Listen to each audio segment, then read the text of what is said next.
Olá pessoal, sejam todos bem-vindos para o primeiro episódio de 2024. Meu nome é Alberto de Carvalho e hoje trago como convidada Teresa Chivinda, especialista em pneumologia. Pois. Seja bem-vinda, Teresa Chivinda. Muito obrigada. Obrigada pelo convite, Alberto. Obrigada por esta oportunidade de estar aqui a falar sobre mim, sobre a minha especialidade, sobre a minha área de atuação. Muito bem. É um imenso gosto de estar aqui hoje. Quem é a Teresa Chivinda, para além da especialista em pneumologia? A Teresa Chivinda também é a Maria Teresa Afim de Chivinda, que é o meu nome completo. Boas. Nasci no Huambo, sou mãe de 4 crianças. Para além da médica, sou esposa, não é? Obviamente, eu podia não ter sido, mas sou. E sou uma pessoa, como é que eu diria, muito versátil. Da mesma forma que gosto da medicina, também gosto de várias outras atividades, como atividades desportivas. Por exemplo, gosto muito do basquetebol. Apesar da altura. Apesar da altura, mas quem vai à cesta não sou eu, é a bola. É a bola. Saber lançar. É só saber lançar. O que mais que posso dizer de mim? Tem de me perguntar. Há muito que se diga sobre mim. A profissão de pneumologista surgiu, foi um sonho concretizado ou a doutora Teresa também é vítima do destino? Pronto. Calhou. Não calhou. Não calhou. Não calhou. Bem, para quem não sabe o que é pneumologia, queria começar por esclarecer que a pneumologia é uma especialidade médica focada na prevenção, no diagnóstico, no seguimento e no tratamento de doenças pulmonares. É uma especialidade ligada à área respiratória. Bem, na verdade eu sempre quis ser médica. Aliás, na minha família sempre houve pessoas ligadas à área da saúde. Tenho uma irmã mais velha que é enfermeira, um irmão enfermeiro. Aliás, o patriarca da família, o meu pai, é enfermeiro de profissão. Já está reformado, pronto, mas é enfermeiro. Sempre esteve ligado à área da saúde. Portanto, a minha casa eu sempre recebia e via o meu pai receber vizinhos para medir a pressão arterial, vizinhos para irem fazer curativos. Isso despertou uma atenção em si? Sim, para irem apanhar injeção. Então eu sempre estive muito perto e sempre senti-me chamada por esta atividade do cuidar, de estar próximo das pessoas que precisavam de cuidados. E eu era daquelas, dentre os meus irmãos, eu era das poucas que estava sempre atenta às pessoas que iam lá à casa do meu pai, dos meus pais, para serem tratadas, porque no Huambo, antigamente, não havia assim tanta disponibilidade de profissionais de saúde como hoje em dia há. Unidades de saúde, etc. Praticamente eram os enfermeiros, as parteiras que recebiam as pessoas em suas casas para serem tratadas, porque os grandes hospitais eram muito distantes. Eram muito distantes, sim, das zonas habitacionais. Sim, e havia muita atividade de enfermagem, assim, mais familiar, mais comunitária, digamos assim. Então sempre estive muito próxima da área da saúde. Nada de acalhar, é tudo premeditado. Foi tudo assim, eu sempre quis. Na verdade, quando terminei o ensino médio, eu fiz o ensino médio na área de ciências exatas. Ciências exatas, que agora é chamada como ciências físicas e biológicas. Acabei por ir para esta área de formação porque na altura não havia vagas no IMSS, que é o Instituto Médio de Saúde. Então foi desviada. Então fui meio desviada. Mas como era uma formação que também permitia depois enveredar para a área da saúde, então também não me preocupei. E pronto, eu nasci no Huambo, cresci no Huambo. Depois de ter terminado o médio, naquela altura no Huambo ainda não havia faculdade de medicina. Agora já há, mas na altura não havia faculdade de medicina. Então foi obrigada a deixar a cidade do Huambo? Não fui obrigada, eu pedi para deixar a cidade do Huambo. Quer dizer, sim, obrigada. Sim. Pelo destino em si. Sim, fui obrigada, sim, pelo destino em si. Mas sempre manifestei o meu desejo em fazer medicina. Então tive mesmo de sair do ambos, meus pais mandaram-me para Luanda para fazer os testes de admissão. Primeiro fiz umas aulas preparatórias, depois o teste de admissão para a Faculdade de Medicina.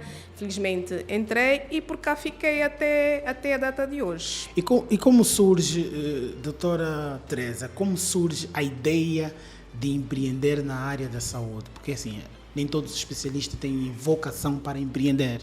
Eu sei que a doutora tem um empreendimento na área da saúde, que é o Ango Respirar. Exato. E como é que surge esta ideia? Bem, esta ideia surge, na verdade, em 2016. Eu, depois de ter frequentado a Faculdade de Medicina na Universidade Agostinho Neto, terminei a faculdade em 2008. Portanto, há 14 anos, quase. Sim, 15, sim. Licenciei-me em Medicina, comecei a trabalhar como clínica geral, médica de clínica geral, fiz um concurso público, o meu nome saiu para o Hospital Geral de Luanda. É só que depois surgiu uma oportunidade de inscrição na clínica da Indiama. Okay. Então, decidi deixar o setor público e aproveitar a oportunidade de ingressar na clínica da Indiama, porque na altura havia oportunidades de especialização médica, que no público na altura era muito incerto e não havia.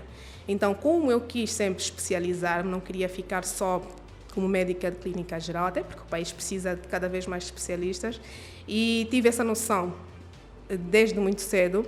Então decidi entrar para a Clínica Sagrada Esperança. Trabalhei 2 anos e em 2011 eu fui para Portugal, onde fiz a minha especialidade em pneumologia. Ok. Fiquei 5 anos em Portugal e regressei em 2016. Nessa altura, quando eu regressei, tinha algumas expectativas em relação à minha atuação como especialista, vim muito empolgada. Setor público. Não, voltei para a Indiama porque eu fui fazer a especialidade pela Clínica da Indiama. Sim. A minha especialidade foi paga pela Clínica da Indiama porque eles queriam ter os seus próprios especialistas. Aliás, eu continuo lá. Como especialista lá, mas este é um projeto à parte sim. Meu, que pronto, esse é só para tentarem perceber como é que eu cheguei até Ango Respirar. Até Ango Respirar, pronto. Em 2016, no âmbito da minha prática clínica diária, eu fui notando muitas dificuldades em resolver determinados problemas dos meus doentes. Sim. E doentes com doenças respiratórias, sobretudo doenças respiratórias crónicas, que são doenças em que a pessoa tem alterações no seu pulmão que são irreversíveis e que muitas vezes condicionam a sintomas crônicos, como dificuldade em respirar, cansaço fácil, tosse crónica. Muitas pessoas precisam mesmo de alguns equipamentos nas suas casas para poderem aumentar a sua sobrevida, a sua longevidade e para poder minimizar as complicações das suas doenças crónicas. Então, eu fui entrando em contato com muitos doentes com essas características, mas que não tinham cá no mercado soluções de resposta. Poxa. Se precisassem de um concentrador de oxigênio, porque os seus pulmões já estão incapazes de absorver o ar, o oxigênio do ar ambiente que nós respiramos, assim como nós estamos, sim. Para suprir as necessidades do organismo, né? Oxigênio, sem oxigênio, nosso organismo não consegue desempenhar, não é impossível. Então, é necessário um suporte extra para que o organismo, então, funcione como deve ser. Porque senão depois que tem complicações cardíacas, complicações neurológicas, muitas pessoas deixam de trabalhar, não conseguem trabalhar, porque ficam sempre com cansaço fácil, impotência sexual, alterações psicoemocionais por causa da sua doença respiratória crónica. Então, algum suporte domiciliar, como concentradores de oxigênio, ventiladores domiciliares, são muito importantes para prevenir essas complicações, porque são suportes que ajudam a resolver ou a desempenhar o papel do pulmão pronto, doente, está doente, que precisa de um suporte extra. Então, acabei por deparar-me com esta dificuldade, ou seja, eu recebia pacientes com essas características na minha consulta, que eram encaminhados, e que eles tinham expectativas, porque sabem, não, eu estou a ir a uma consulta de especialidade, vou ter com uma especialista, ali é a minha última oportunidade, é a única... Ver a minha vida andar. A minha vida andar. Mas nós somos humanos e também temos limitações, por mais que tenhamos conhecimento, se não tivermos meios para resolver determinados problemas, não conseguimos ser úteis. Pronto. Então, no mercado, eu fui notando esta dificuldade de encontrar esses meios de suporte com os quais eu estava habituada a trabalhar lá fora. E então eu pensava, poxa, mas há doentes a morrerem desnecessariamente, a morrerem muito cedo, muito novos, muito jovens. Aqueles que não morrem ficam tão incapacitados, não conseguem subir 2 lances de escada, já ficam ofegantes, já têm que parar, já têm que descansar, não conseguem ir trabalhar, não conseguem brincar com os filhos, não conseguem sair com a esposa, não conseguem fazer praticamente nada porque o seu pulmão não deixa, porque ficam com falta de ar. Eu disse, bem, não há no mercado, isso pode ser uma oportunidade de eu própria, então criar estas soluções para essas pessoas. Daí nasce Ango Respirar. Daí nasce Ango Respirar. Que ideia maravilhosa. Ango Respirar, que tem um foco específico para essas pessoas com doenças respiratórias, daí o nome Ango Respirar, ou seja, é uma atenção que nós damos e que pretendemos continuar a dar, muito específica, muito especializada, humanizada para essas pessoas, porque no nosso meio uma das patologias que muita incapacidade causa são as sequelas pós-tuberculose. Pois, doutora, uma vez que os problemas respiratórios são considerados doenças crônicas, certo? Algumas são agudas, outras são crônicas. Algumas são agudas, outras são crônicas. Sim. Não achas que deveríamos apostar muito mais na educação, na comunicação, nos órgãos públicos, de tipo rádio e televisão, passar informações de alguns comportamentos, alguns hábitos domésticos que vamos tendo, que nos levam a ter essas doenças? Sem dúvida, isso é muito importante. Porque é o que menos vejo nos nossos órgãos. Sim, mas nós tivemos um exemplo muito bom, que foi na altura da pandemia, Sim. e que se investiu muito em hospitais. na comunicação, Okay. né? Pois. Não é nesse sentido, mas fruto na literacia, de uma doença. sim, na literacia em saúde, na comunicação para as pessoas, das diferentes formas sobre a Covid-19, sobre a forma de prevenção, a necessidade de se usar as máscaras, a necessidade de lavar as mãos. Sim, usou-se hábitos muito e costumes a rádio, diários. a televisão, as redes sociais, e foi um investimento muito bom que eu achei maravilhoso. E acho que ajudou muito também as pessoas a mudarem determinados hábitos e determinados comportamentos. E para algumas outras doenças crônicas, não é? E algumas mesmo que até que são preveníveis, tratáveis e curáveis, mas que causam muitas complicações, como por exemplo a tuberculose, eu penso que devemos apostar sim neste investimento na comunicação, na educação para a saúde, e cada pessoa, por exemplo, nós, Ango Respirar, e eu, médica Teresa Chivinda, faço a minha parte e tento fazer cada vez mais. Como tive a ousadia de criar uma página no Instagram, no Facebook, onde partilho muitas informações relacionadas à área respiratória, a determinadas doenças, como se manifestam, como é que as pessoas devem, quando é que as pessoas devem se preocupar perante determinados sintomas, determinados sinais, quando procurar um médico, quando procurar um especialista, formas de prevenção de determinadas doenças. E eu senti essa necessidade, como profissional de saúde, como médica, também tenho a minha responsabilidade social e obrigação de ser partícipe na promoção da saúde e na prevenção das doenças.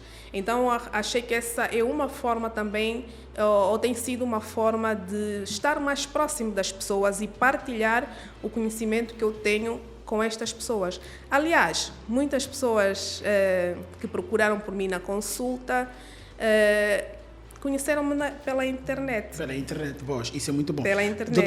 Doutora Teresa, só uma questão. Achas que também que as doenças respiratórias pulmonares e não só, também são daquelas doenças em que os pacientes chegam praticamente em fase terminal nos hospitais, iguais às outras doenças, porque assim, nós não temos hábitos de fazer exames de rotina. Exatamente. Eu acho que as doenças do forno respiratórios e não só devem fazer parte daquelas tantas que as pessoas vão em fase terminal. Sim. Então, daí a razão, tal como falamos agora, de apostarmos na comunicação, na educação. Que as pessoas estão acostumadas a ouvir falar na televisão e na rádio daquelas doenças que a gente já sabe, extremamente perigosas e tudo mais, contagiosas, mas as doenças respiratórias também são. E às vezes, se a televisão e a rádio fizerem a campanha que tivemos por altura da Covid-19, lavar as mãos, eu sei que para as doenças respiratórias e pulmonares também os hábitos não são diferentes. Exatamente. É como, por exemplo, a prevenção da hipertensão arterial. Não é? Que, quando não controlada, é uma das principais causas de AVCs, por exemplo, de insuficiência renal crônica. E muitas vezes é muito mais barato, muito mais prático prevenir do que depois investir em tratamentos muito caros, como, por exemplo, a hemodiálise. Se aposta muito na literacia, na comunicação em saúde, na promoção da saúde, previne-se e poupa-se muito dinheiro com a prevenção. E nas doenças respiratórias não é diferente, também é exatamente a mesma coisa. Por exemplo, uma das doenças respiratórias que é crónica e que é muito comum no nosso meio é a asma. Não só em crianças, mas também em adultos. E muitas vezes, como os sintomas respiratórios são muito semelhantes em muitas doenças, como por exemplo a tosse. A tosse é o sintoma mais comum e que leva mais vezes as pessoas a procurarem médico, não é? Pessoas que ainda vão ali abobrando xaropes, suadores, etc. E muitas vezes também atrasam o diagnóstico. Procuram o médico muito tarde. Sim. Porque vão fazendo automedicação, medicação caseira e realmente depois acabam por perder algum tempo. Doutora Teresa, desculpa só sem passar essa parte do suador, eu gostaria que me respondesse. É ou não recomendável o suador? O suador tem as suas propriedades positivas, não é? Aquele vapor umedece as vias respiratórias, facilita a abertura dos brônquios, dependendo dos fármacos ou das ervas que se colocam e as suas funções. Mas ajudam a umedecer as secreções. Quando a pessoa tosse, as secreções saem muito mais fluídas e fácil de expelir. E também acalma, não é? Acalma as vias respiratórias e alivia a tosse. Mas é só um complemento. Mas há quem faz isso como um tratamento. O mais importante é diagnosticar a causa dos sintomas, não é? Aqueles sintomas, é verdade, que às vezes há uma gripe comum, um resfriado, que é muito passageiro e a pessoa melhora e está tudo bem, uma virose muito curta, bem, mas quando os sintomas já começam a persistir, mais de uma semana, mais de 2 semanas, já é um sinal de alerta, é um sinal de que algo não está bem, porque não é normal uma pessoa estar constantemente com tosse. Tem que se perceber se é uma tosse de causa alérgica, se é uma tuberculose que está ali a evoluir, se é uma asma, enfim, há várias doenças que desencadeiam tosse. É importante primeiro diagnosticar para depois tratar corretamente. Sim. Porque os tratamentos caseiros e a automedicação muitas vezes atrasam o diagnóstico e faz com que as pessoas vão tardiamente ao médico e lá está. Estava a dizer que em muitos casos perde-se tempo e chegam mesmo com doenças muito graves em que precisam de ser internados, precisam de fazer procedimentos invasivos. Para se poder controlar a situação. E muitas vezes até melhoram, até ficam bem, mas ficam com sequelas pulmonares. Pronto. Como dizia sobre a asma, é uma doença muito comum no nosso meio e que muitas vezes também é desvalorizada, ou é subdiagnosticada, ou não é conhecida. É preterida. As pessoas dizem, não é normal, é uma tosse normal.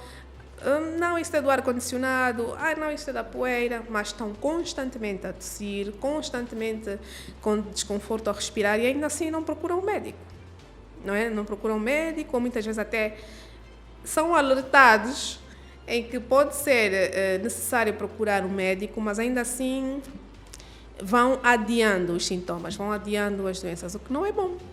Pois. Então, nós, por exemplo, no nosso consultório na Ango Respirar, nós temos muito essa missão, este foco na medicina de proximidade, na medicina preventiva. Nós temos, estamos a implementar cada vez mais a nossa comunidade à volta, a necessidade de fazerem consultas de rotina, não é? Não precisam ser consultas constantes, mensais, mas pelo menos aquelas pessoas que têm alguns fatores de risco, alguns sintomas que são persistentes, que façam as suas consultas de rotina. Porque quanto mais cedo se detectar alguma alteração, mais cedo se tomam as devidas precauções, os devidos tratamentos e muitas vezes evitam-se internamentos desnecessários, evitam-se idas aos bancos de urgência. Os nossos bancos de urgência, tanto no setor público quanto no privado, já estão sempre abarrotados de tanta gente que vai para lá simplesmente quando está em situação grave. Gravíssima. Quando podia ter prevenido, para um posto médico mais próximo da fazer sua casa. Diagnóstico. Há um consultório perto de casa, há um centro médico público ou privado perto de casa. O mais cedo possível, quando começam logo os primeiros sintomas. Depois, sobrecarrega as equipas médicas, sobrecarrega os serviços de urgência e o risco de surgirem complicações ou mortes é muito grande. Por negligência também. Sim, as pessoas têm que ajudar. Sim, porque a população tem que ajudar. Tem que ajudar nesse sentido. E, doutora, o que falar do médico de família? Porque eu vejo que a OMS, segundo os estudos que a OMS apresenta, nós estamos muito abaixo daquilo que são recomendações da OMS. Exato.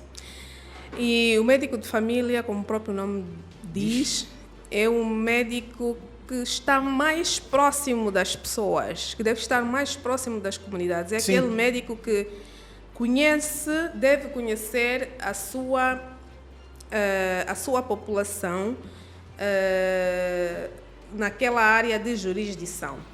E o médico de família tem mesmo a função... Eu, por acaso, tenho na minha página do Instagram uma live que fiz com uma colega médica, que é médica de família. E é muito interessante. Para quem quiser pode ir lá, a doutora Deise. E falamos muito sobre o papel do médico de família e a diferença que faz nas comunidades.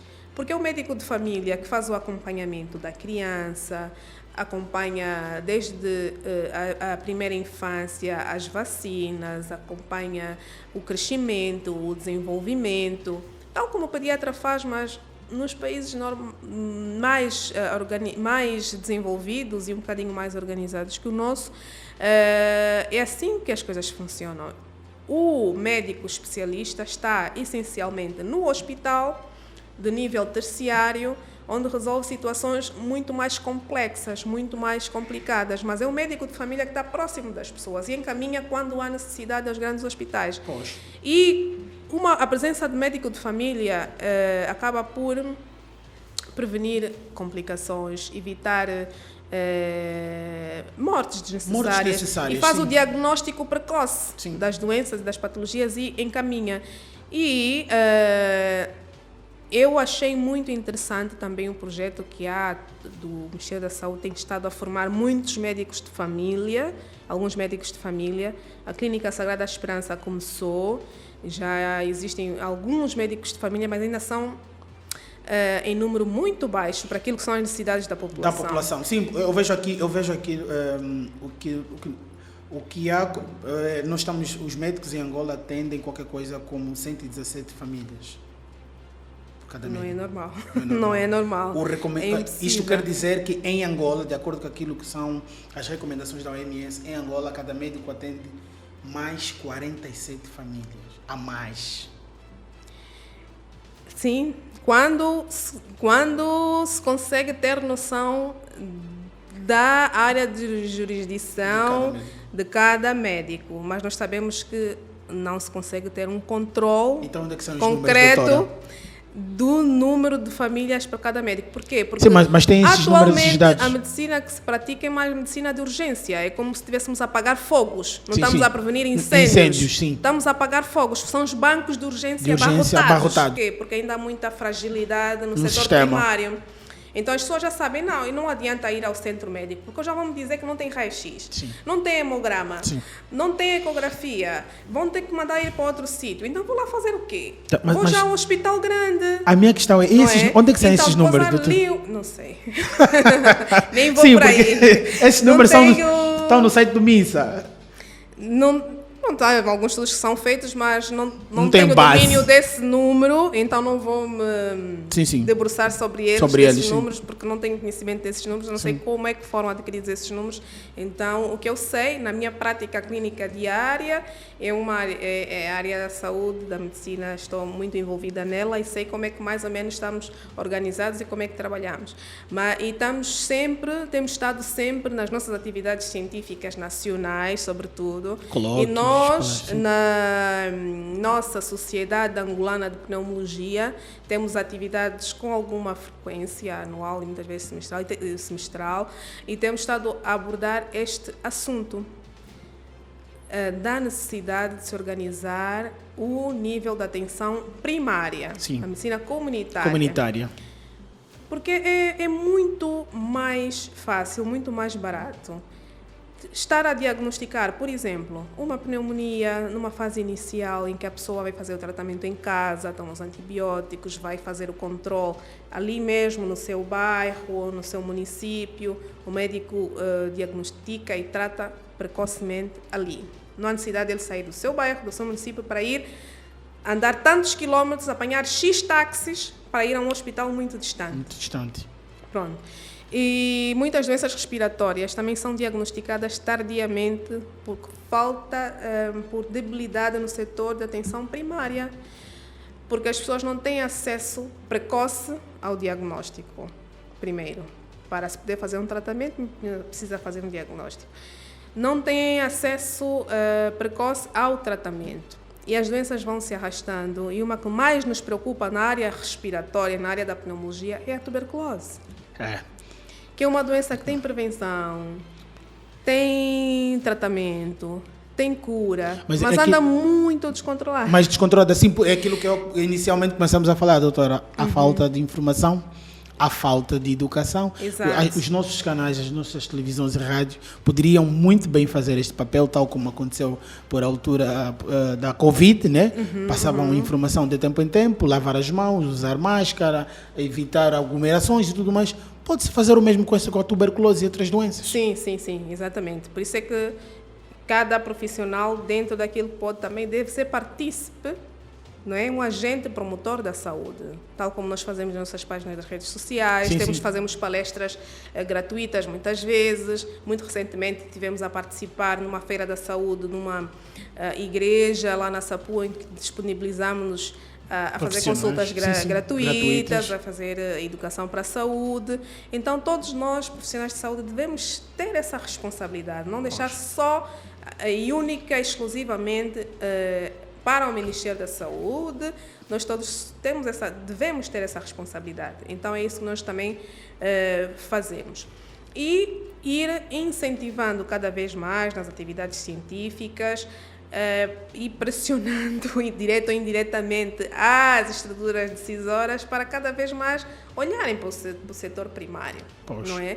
Porque depois nós ficamos também de mãos atadas. Quando temos um grande número de doentes jovens, em idade produtiva, em idade reprodutiva, e que podiam estar a ser úteis nas empresas, nas fábricas, nas diferentes instituições sociais, a produzirem para o país, mas estão ali doentes, estão sempre a ir ao médico, estão a fazer tratamentos, estão com falta de oxigênio, algo que se podia prevenir se fosse diagnosticado muito mais cedo. Exatamente. Porque muitos ficam ali, andam de um lado para o outro, só mesmo quando estão graves, a tossir sangue, a não conseguirem respirar, é que vão aos serviços de urgência.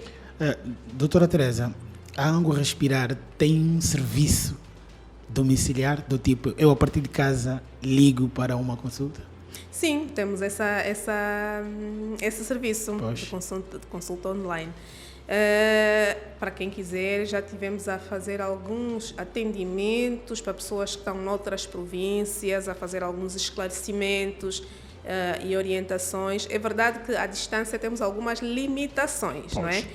Porque o médico precisa muitas vezes de palpar, de tocar, de auscultar os pulmões, e então ficamos com algumas limitações. Mas à distância, fazemos uma triagem, tentamos perceber a situação, a hipótese de diagnóstico e, quando necessário, sugerir e orientar mesmo para uma consulta presencial. Exato. Sei que a primeira, não sei se a primeira, corrija-me se estiver errado, sei que o primeiro centro está na centralidade do Quilamba, no edifício R29, primeiro andar, porta 13. Para quando a segunda ou segundo centro? Para muito breve. Pois, mas isso uma já sabe como é que é. Pois, onde é que vai ser? Empreender neste país não é muito fácil. Sim. Não é muito fácil. Nós temos realmente um plano um bocadinho maior do que temos agora, não é? Porque é um centro de ambulatório, temos consultas, não só de pneumologia, mas também de algumas especialidades que se articulam com a pneumologia, como, por exemplo, cardiologia, otorrino, laringologia, alergologia, pediatria, são essas as principais. E fazemos também alguns exames complementares para diagnosticar patologias relacionadas a essas especialidades, como, por exemplo, a espirometria, raio-x do tórax, eletrocardiograma, mapa, Holter, fazemos também ecografias e estamos nesta fase, mas queremos realmente expandir. Pois. Mas é preciso um investimento, não é? Sim. Nós queremos realmente nos sentir cada vez mais úteis, resolver de facto aqueles problemas das pessoas que têm doenças respiratórias, sobretudo as crónicas, que muitas vezes não sabem onde encontrar um nebulizador, não sabem onde encontrar um oxímetro para ir monitorizando a sua oxigenação, não sabem onde encontrar um ventilador domiciliar, um concentrador de oxigênio daqueles portáteis. Ainda muito recentemente, sinto-me orgulhosa de ter encontrado solução para um paciente de nacionalidade portuguesa, vivia cá em Angola há algum tempo, mas estava internado numa unidade hospitalar privada e que precisava de ser evacuado para Portugal. Tem lá os filhos, então estava numa situação muito delicada, só que essa instituição não sabia onde conseguir os concentradores de oxigênio que a companhia aérea exigia para poder autorizar a viagem do senhor em segurança, porque ele precisava de oxigênio durante o voo todo, de Luanda para Lisboa. Para Portugal. E eles ficaram à procura, por intermédio de um colega que me conhecia e sabia que fazia parte da Ango Respirar, entrou em contato comigo e nós encontramos a solução para que esse senhor pudesse viajar. Então, sinto-me orgulhosa por ter realmente feito a diferença. O senhor foi para junto da sua família, sem concentrador de oxigênio, a companhia aérea não permitiria. Viajar, sim. Então, são dispositivos que nós continuamos a achar que são necessários, nós devemos cada vez mais apostar nessas respostas. Muitos não conhecem esse equipamento, doutora. Não, infelizmente não, mesmo... pronto, né? Muitos colegas da área da saúde, como não lidam diretamente com sim. isto, e cá no nosso país ainda são soluções relativamente raras e pouco faladas, Sim. mas são dispositivos que previnem muitas mortes. Porque muitas pessoas com doenças respiratórias crónicas que não morrem muitas vezes pela doença do pulmão, mas pelas complicações que essa situação causa, por exemplo, ao coração. Porque o coração depois entra em falência, existe aqui uma situação que se chama hipertensão arterial pulmonar, não a arterial normal. Pulmonar, e que cria complicações, dilatação do coração, enfraquece o coração, as pessoas ficam com, muitas vezes, também arritmias cardíacas. E a maior, está provado, não sou eu que estou a dizer, são estudos científicos que provam que muitas pessoas com complicações cardiovasculares secundárias a doenças respiratórias morrem pela complicação cardíaca. Mas por quê? Porque não têm acesso ao oxigênio. Porque o oxigênio domiciliar de longa duração é importante quando se tem doenças respiratórias crónicas. Muitas pessoas têm indicação para isso. É só que mesmo esse diagnóstico, na maior parte das vezes, não é feito. Se essa pessoa não chegar ao pneumologista, raramente é pensado esse diagnóstico e essa necessidade para aquela pessoa. Portanto, por isso é que nós, Django Respirar, e eu como pneumologista, achamos que devemos cada vez mais insistir nesse assunto das doenças respiratórias crónicas, cada vez mais divulgar o nosso trabalho e, quiçá, com algum investimento, possamos expandir e chegar a mais pessoas, a prevenir mais mortes. Sim. Uma vez que os órgãos de comunicação eu não vejo nas televisões ou nas rádios rubricas que, por exemplo, tragam um pneumologista e falar dessas doenças, causas e efeitos e como prevenir. Eu acho que os especialistas têm que fazer mesmo isso. Hoje em dia estamos na era digital. Facilmente conseguimos chegar às telas das pessoas, telemóveis e tudo mais, para poder deixar essas informações, porque são muito importantes saber tudo isso. As pessoas só vivem.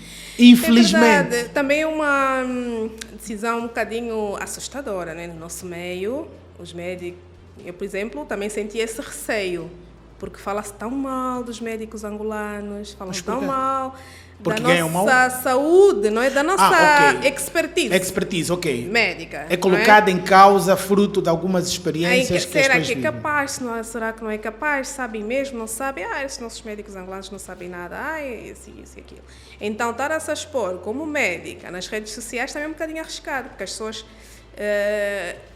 a pessoa está sujeita a julgamentos, a críticas, há muitas outras situações à volta disso. Então, acredito que no início é um bocadinho, há um receio, há um frio na barriga de estar a se expor. Olha, estou aqui, eu sou médica. Já ouvi muita coisa sobre os médicos. Mas acho, doutora, sobre o facto de estar nas redes sociais e muitas vezes também somos mal interpretados. Então, obviamente, mas no meu ponto de vista eu acho que é muito normal, desde que as pessoas levem conhecimento para as pessoas saberem, né? É importante, estão a levar informação de valor, estão a levar informação que pode salvar vida. Pronto, o que acontece conosco em Angola é claro que a saúde em Angola não é uma maravilha, isso está claro, mas que há profissionais bons, há interesse, há vontade de melhorar, Eu, pelo menos, também não sou apaixonado pelo sistema de saúde de Angola. Pelo sistema, atenção, não pelos médicos. São coisas totalmente diferentes. Mas eu vivi experiências muito boas. A minha filha mais nova nasceu num hospital público e eu até hoje, a minha filha tem 4 anos, eu até hoje não acredito que a minha filha nasceu naquele hospital.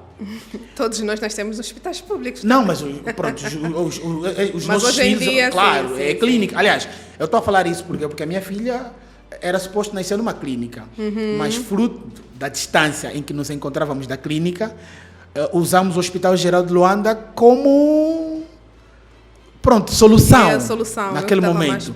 E eu vivi uma experiência há 4 anos. Surpreendentemente boa, não é? Surpreendentemente boa, e que eu hoje, se tiver que falar do Hospital Geral de Luanda, eu falo bem. Claro. Falo bem dos médicos que atenderam a minha esposa, falo bem dos médicos que trataram do parto todo, e a minha experiência no que diz respeito a este hospital, se calhar, e a esta situação pontual, é boa. O que acontece é que as pessoas, quando vivem experiências muito boas, não contam. Contam simplesmente as experiências más. Isso é que não é bom também. Isso que vende, não é? As pessoas gostam de... Não, isso até nem vende, se destrói, né? Vende, para quem conta, dramatiza as situações, sobretudo alguns portais, algumas páginas que têm esse trabalho de falar coisas só negativas. Mas os aspectos positivos muitas vezes não são ressaltados. É o que estava a dizer, isso deve mudar. Deve mudar. Então, acho que as pessoas também devem partilhar e até incentiva muito mais o profissional, não é? Encoraja, porque a maior parte da população acorre aos hospitais públicos. É uma gota no oceano de pessoas que têm acesso aos hospitais privados, a clínicas privadas. É uma gota no oceano o número de pessoas que podem viajar para ir para um outro país, fazer consultas e tratamentos, etc. Porque dos 30 e tal milhões de habitantes que somos, a maior parte tem que recorrer ao setor público. Então os profissionais que lá estão não fazem nada?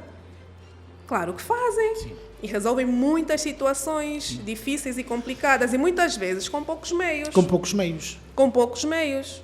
E eu acho que esse lado também deve ser cada vez mais valorizado, não é? É verdade que temos muitos problemas, muitas falhas, muitas debilidades. E muito por aprender. Muita carência, muito por aprender, é um facto, mas há profissionais muito bons. No setor público, no setor privado. Sim.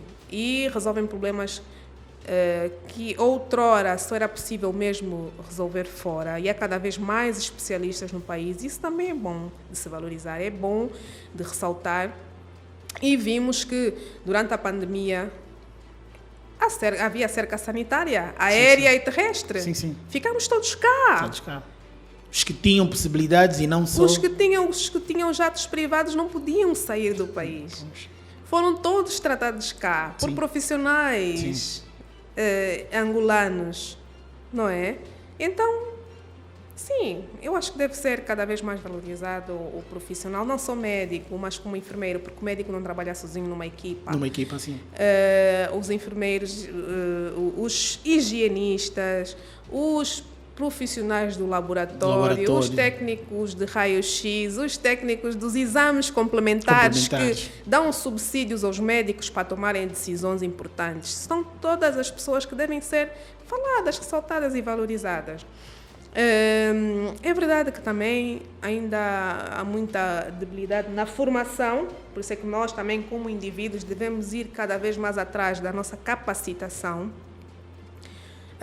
e tentarmos mostrar mais profissionalismo, mais humanização, para que também as pessoas cada vez mais vão confiando em nós, como profissionais de saúde. Sim. Precisamos também dessa confiança das pessoas, mas para isso também precisamos de mostrar que realmente somos capazes, que estamos a investir em conhecimento, em formação contínua, em congressos, em cursos, e estamos a nos melhorar cada vez mais. E isto também demonstra, dá outra segurança às pessoas para que confiem em nós como profissionais de saúde, não é? E também é importante que nós tenhamos essa noção. Esta noção, sim.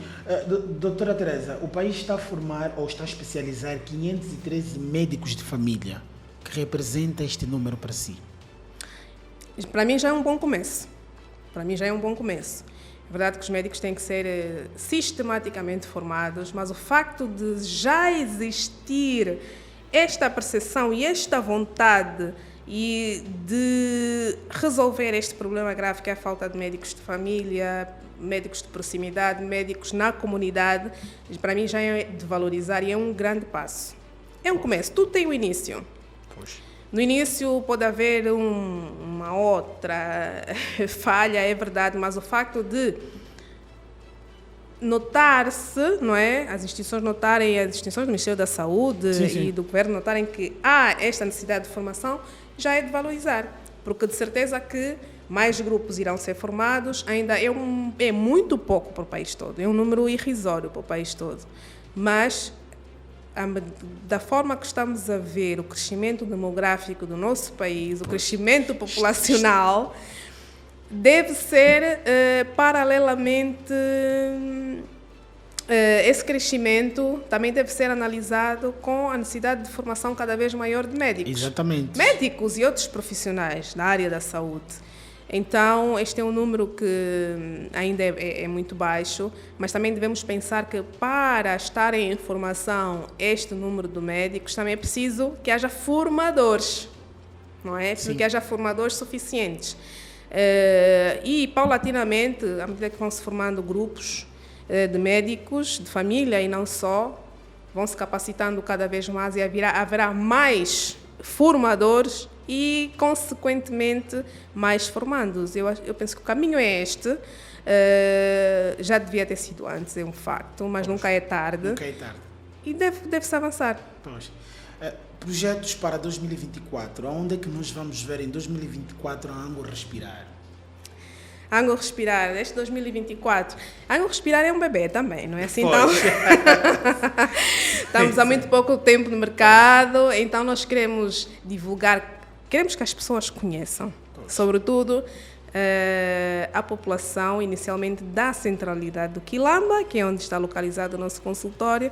Queremos que as pessoas saibam que nós existimos, saibam que nós temos soluções para os seus problemas de saúde respiratória e não só. Saibam que nós estamos preocupados com a prevenção e o seguimento e a consulta de proximidade e de rotina. Neste momento, já não há necessidade das pessoas saírem daqui do Quilamba para irem à cidade tão distante atrás de uma consulta de pneumologia ou de cardiologia, porque nós estamos próximos, não é? Qual é o endereço da Ango Respirar?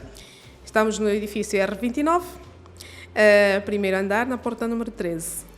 Temporariamente ali, pretendemos depois expandir, mas estamos à espera de outras oportunidades, mas este é o endereço atual. Nós queremos dar-nos a conhecer, queremos penetrar no mercado de Luanda, do Quilamba, de Luanda e não só. Queremos ser referência no que diz respeito aos cuidados de saúde respiratória. Muito bem. Doutora Teresa, o que falar da remuneração dos médicos em Angola? Ui, este é um assunto, tocou numa ferida dolorosa. Sim, doutora, eu em algum tempo da minha vida sonhei em ser professor, mas ao longo do percurso desisti. Das profissões no mundo que mais apaixono-me por elas são essas duas, médicos e professor, e que, no meu ponto de vista, deveriam ser melhor reconhecidas. Mas como não faço parte da classe, eu quero ouvir a doutora Teresa falar sobre a remuneração dos médicos. Há muito que se diga sobre isso. Pois. E é um assunto muito, mas muito sensível. Pois. Mas eu estou de acordo que deve melhorar bastante. Os médicos e enfermeiros devem ser mais valorizados. É verdade que há uma ligeira diferença da forma como o médico é remunerado no setor público, no setor privado, depende muito também da sua categoria profissional, da sua especialidade, da forma como foi enquadrado e como foi negociado esse contrato, não é? Porque os contratos são individuais, embora haja uma base tabelada pela Lei Geral do Trabalho, haja uma tabela do profissional de saúde conforme o escalão, mas deve sim melhorar. O valor hora do médico deve ser revisto. Pois, é o valor hora que inquieta muita gente. Deve ser revisto e também deve ser provavelmente olhada de outra forma, a forma como o médico é remunerado. Eu não acho justo, por exemplo, em algumas instituições, o médico está a fazer banco de urgência, que vê 20, 30 ou 40 doentes, ser remunerado da mesma forma que o médico vai trabalhar, mas só vê 2, 3, 4, 5 doentes durante aquela mesma hora. Penso que deve haver ali um subsídio adicional pelo utente que é atendido. Acho que ali também incentivaria o profissional a trabalhar mais e melhor. E confere mais dignidade. E confere mais dignidade também ao médico. Há variações em função, como já disse, da especialidade, do tempo de trabalho, da categoria profissional, se é médico geral, interno geral, se é médico interno de especialidade, se já é especialista, se é especialista há quanto tempo, se já é chefe de serviço, se já é consultor. Então, existem escalões no que diz respeito à carreira médica. Em função também das atividades, por exemplo, se eu sou médica, por exemplo, gastroenterologia, para além das consultas, também faço alguns procedimentos, como uma endoscopia digestiva, como uma biópsia do fígado. Penso que também estes atos médicos devem ser remunerados com um valor à parte, não é? Pelo ato médico que é... Porque houve um investimento em formação, em anos de especialização, em cursos, em congressos. Então, deve haver uma justiça e uma adaptação em função da atividade de cada profissional. Pois, porque... Aliás, muitas instituições também funcionam exatamente assim. Pois, porque, doutora, eu quando falei da remuneração, eu estava a falar diretamente pelo facto pelo facto dos médicos ganharem, não vou dizer muito mal, pelo facto dos médicos terem um salário muito baixo, isso faz com que alguns médicos tenham dupla efetividade. E é na dupla efetividade que, em algumas vezes, tira a qualidade do médico servir o paciente a seguir. Imaginemos. Sim. Há médicos que fazem noite no privado. São chamados garimpos. Exatamente. Os garimpos são fruto Os também garimpos. destes salários que acabam por ser Pouco dignos. Lá está, eu estava a dizer, a forma de remuneração varia muito do público para o privado, por isso é que acaba por haver essa dispersão. Poxa. Essa dispersão dos médicos. E muitas vezes o médico tem uma postura no setor público, o mesmo médico também trabalha no setor privado, mas quando está no privado tem outra postura. Fruto da remuneração. Fruto da remuneração, fruto dos incentivos remuneratórios, fruto também dos meios que muitas vezes são colocados à disposição desse médico. Fruto também do próprio meio em que o médico está exposto. Porque Exatamente. Existe uma pressão muito grande. No Por exemplo, setor estar a público. trabalhar no setor público, estar a ouvir vozes dali e vozes da acolá, uma fila enorme de pacientes a serem atendidos, o médico ali sentado, praticamente exausto, com calor, sem água e Condições degradadas. condições não tão boas para se desempenhar uma atividade de medicina com serenidade, acaba por estar exausto, cansado. Ele só pensa em sair daí o mais cedo possível, não é? Porque não há condições. Sim, é a realidade. Deixa para o turno seguinte, pá, acabou o meu turno, vou andando, porque depois não há aquela vontade de continuar, de ver mais um, e mais 12, e mais 3, porque muitas vezes não há condições, é muita pressão, é dor de cabeça, é stress, e muitos deles dão o seu melhor, dão o seu máximo, mas mesmo assim não é reconhecido aquele máximo. E a população ali à volta acha que o médico não está a fazer nada. Sim. Quer dizer, aquilo também desmotiva o profissional. Desmotiva o profissional. Quando sabe, não, o médico está desde as 7. Já são 16 horas. Não se levantou nem para ir comer. O mínimo que se levanta é para ir no instante à casa de banho e depois tem que voltar. Porque se ficar um bocadinho mais, já a gente a gritar, a dizer o médico não está a demorar muito, foi-se embora. E naquele momento que foi à casa de banho, há um vídeo. O médico não está aqui. Estão a ver, o médico não Eu está aqui. estou aqui. Quer dizer, há muitas coisas que acontecem e que desmotiva. E depois há o risco de muitos profissionais bons migrarem do público para o privado. Definitivamente. Não só pelas condições remuneratórias, mas também pelas condições de trabalho em si, a falta de reconhecimento, a falta daquele apoio da população, e muitas vezes não percebem que nem sempre o problema não é do médico. Porque até o médico pode ser bom profissional, ter uma boa expertise, mas se estiver alocado numa instituição em que não tem organização, que não tem condições, precisa de fazer um exame, não tem, precisa de fazer outro exame, não tem, quer dizer, aquele todo conhecimento de nada vale. E até pode ser bom ter alguns exames, mas se não houver organização, se não houver fluxos de trabalho, se não houver processos dentro da organização, também não há motivação. É nada, não é motivação. Então, há um conjunto de fatores que também faz com que, muitas vezes, o profissional queira ficar mais tempo no privado do que no público. Sim. Não é? Sim. Doutora, conselhos úteis, prontos. No que diz respeito À à pneumologia. Bem, cuidados. Bom, eu vou deixar aqui alguns conselhos assim gerais, mais relacionados com a prevenção, e dizer que, especificamente para a área da pneumologia, as pessoas não devem ignorar determinados sintomas nem determinados sinais.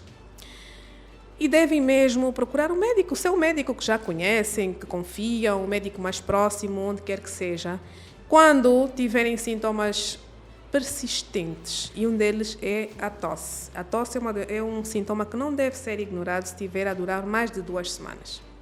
Se a pessoa tiver expectoração, que é aquele escarro com sangue, se tiver progressivamente, semana após semana, dia após dia, a notar que está a ficar mais cansado, que já subia um piso ou um andar, mas depois já não consegue, tem que fazer uma pausa pelo meio. Notar que está a perder peso ou que está a ficar com falta de apetite, se tiver uma dor no peito persistente e recorrente, deve procurar o seu médico. E uma chamada de atenção àquelas pessoas que fumam, ou já muito...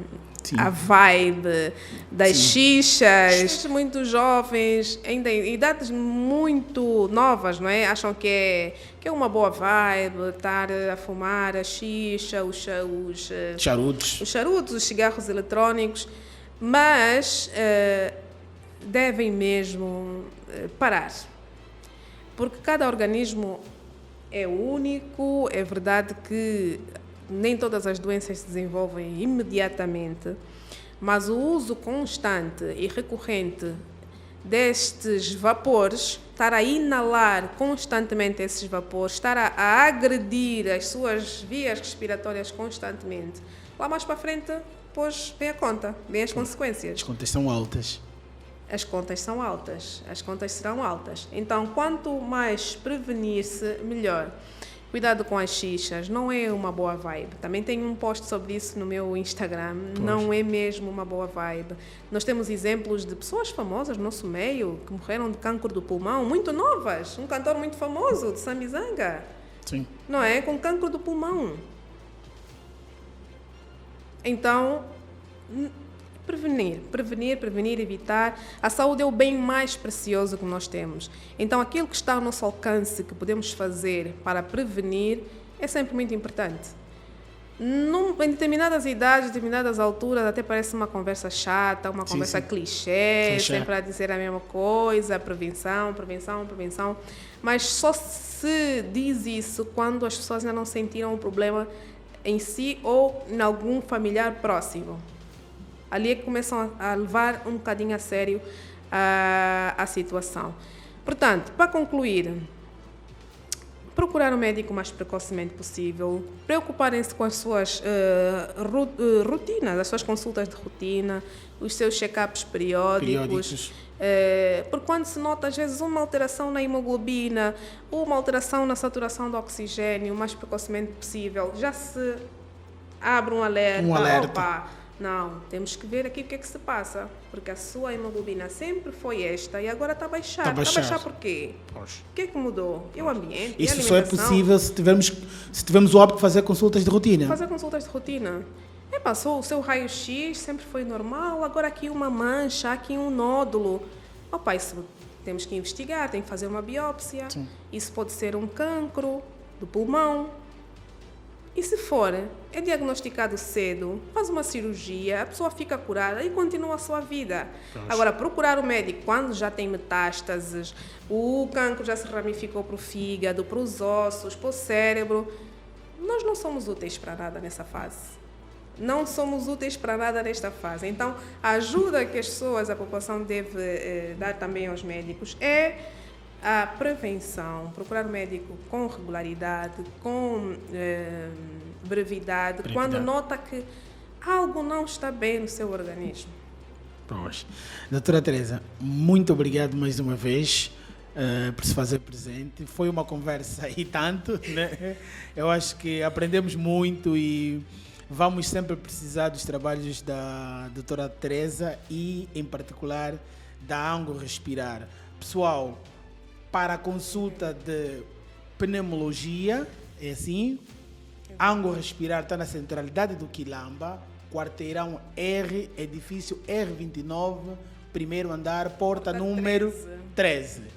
Ango Respirar. Podem também telefonar para o número 923 57 04 27, que também tem o número do WhatsApp. Pois. Pessoal, isso foi mesmo uma consulta grátis de pneumologia e cuidados e tudo mais, por isso não hesitem. Não saiam do Quilamba para fazer consulta de pneumologia, por favor. É no R29, apartamento número E 13. se tiverem alguma pergunta específica, podem deixar o comentário aqui na página do Alberto. Boas. E nós vamos encontrar a solução. No comentário vamos encontrar a pergunta. A resposta, nesse caso. Lá escrita pelo internauta. Sim, sim. E nós iremos responder ou em Boas. vídeo ou escrito. Alguma curiosidade, alguma questão sobre a área respiratória, de alguma doença, de algum sintoma, coloquem nos comentários e a gente responde. Ou viemos especificamente novamente ao podcast para falar especificamente ou da asma, ou da tuberculose, ou da bronquite, ou da pneumonia, ou do cancro do pulmão, o que vocês quiserem. Boas. Tá. Muito obrigado mais uma vez. Encerra aqui um episódio, por sinal o primeiro de 2024. Estamos juntos.